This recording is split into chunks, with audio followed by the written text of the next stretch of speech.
Hey everyone watching! In this video on Eye for an Eye, we will be exploring the life of Herb Baumeister, the previous proprietor of Fox Hollow Farm. The property. Nestled in Westfield, Indiana, Fox Hollow Farm stands out as a remarkable estate celebrated for its vast and enchanting landscape. Conveniently located near 156th Street and the scenic Monon Trail, this estate enjoys easy access to a popular route favored by walkers and cyclists alike, enhancing its appeal as a serene getaway. The surrounding area is characterized by its natural beauty, making it an ideal backdrop for various events and gatherings. Spanning an impressive 18 acres, Fox Hollow Farm offers a wealth of space for a multitude of activities and celebrations. The property boasts lush, manicured lawns, towering mature trees, and meticulously designed gardens that create a picturesque setting.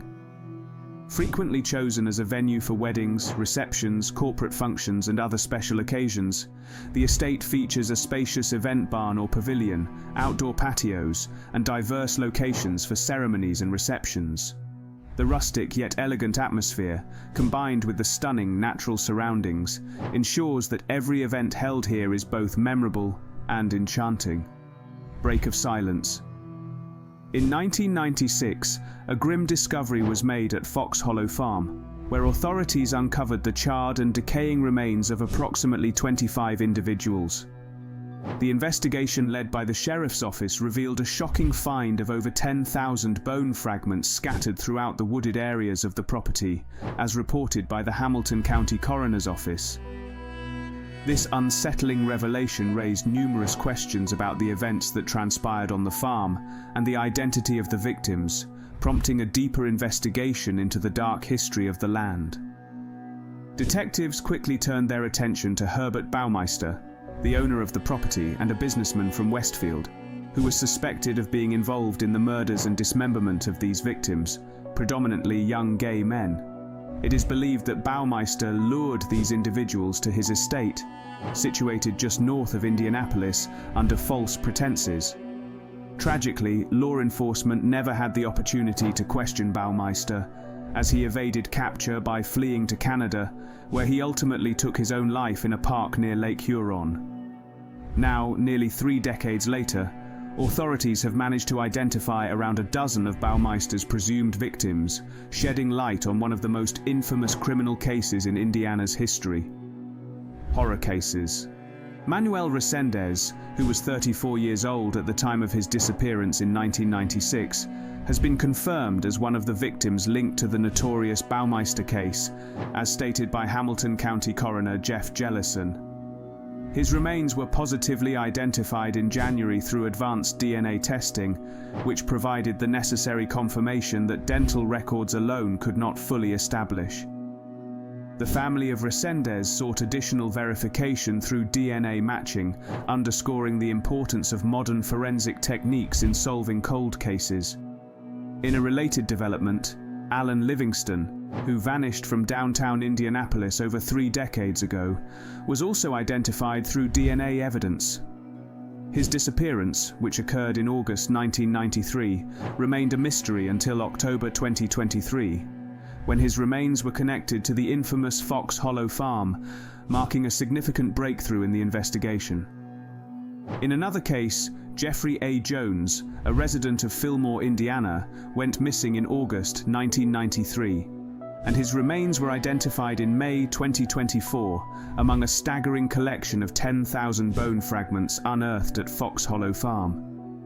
This identification brought the total number of confirmed victims to 12, highlighting the grim legacy of the site.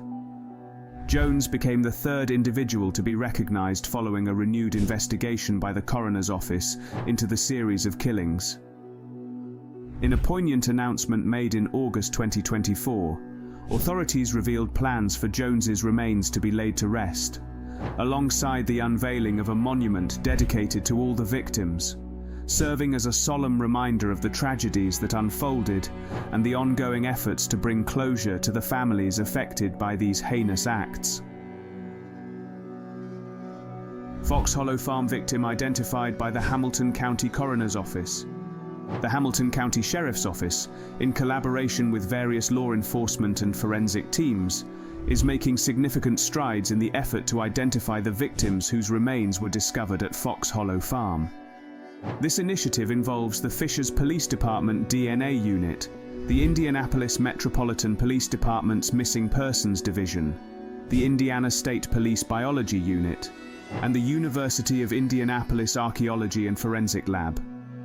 Although the process is painstaking and slow, officials are committed to providing answers and closure to the families of the victims, as emphasized by Jellison, who is overseeing the investigation. Currently, there are approximately 10,000 bone fragments that need to be examined, and Jellison estimates that only about 160 of these have been processed so far.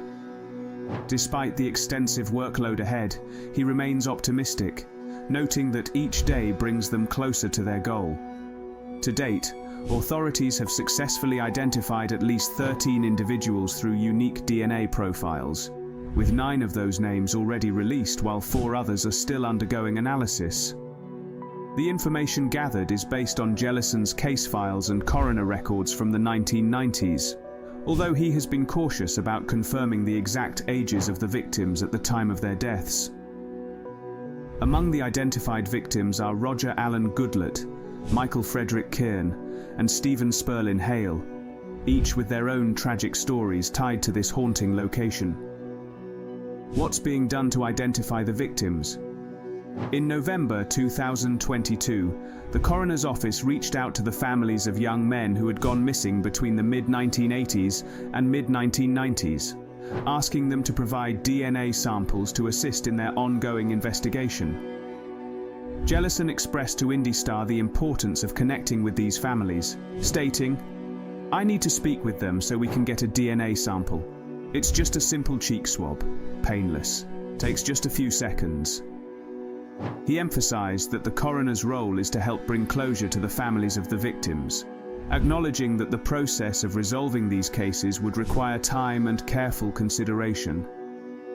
A month later, around 20 individuals had stepped forward to submit their DNA samples to the coroner's office, motivated by the hope of uncovering the identities of more potential victims of Baumeister. Following Baumeister's death 2 years prior, police had determined that he was responsible for the murders of 9 additional young men, whose partially clothed remains were discovered in shallow streams along Interstate 70, spanning central Indiana and western Ohio during the 1980s. Thank you for watching this video. If you like the video, don't forget to subscribe to our channel, Eye for an Eye, and leave a comment in the comment section below.